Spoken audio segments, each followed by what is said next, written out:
Mohamadi Houmadi est brigadier chef au centre pénitentiaire de Majicavo.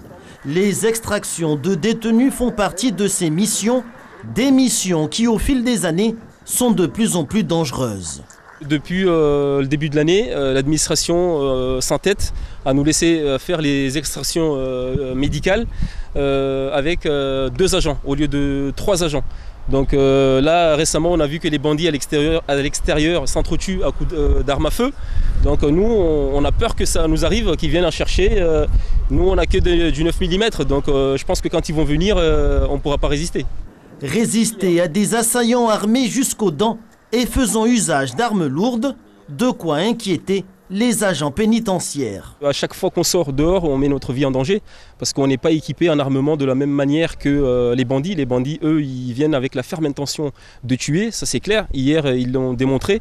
Ils sont venus avec des fusils d'assaut, du 5,55. Nous, on nous demande d'aller dehors avec du fusil, enfin avec des armes à poing, donc qui tirent du coup par coup et c'est du 9 mm. Ça rivalise pas du tout avec des armes de guerre. Des armes de guerre capables de causer aussi bien des dégâts matériels que des pertes humaines. Se pose alors la question des interventions de nuit. La grosse problématique qu'on a, c'est qu'on a une équipe d'intervention qui est organisée. Donc eux, dans la journée, ils sortent armés, ils vont à l'hôpital et à partir de 19h, dès qu'il faille les relever, on envoie des agents non armés pour les relever. Donc là, on est en train de se battre contre la direction pour qu'en service de nuit, les agents armés puissent y rester et qu'ils ne puissent pas être relevés par ceux qui ne sont pas armés en service de nuit. Pour l'instant, c'est pas gagné, c'est toujours un pourparler.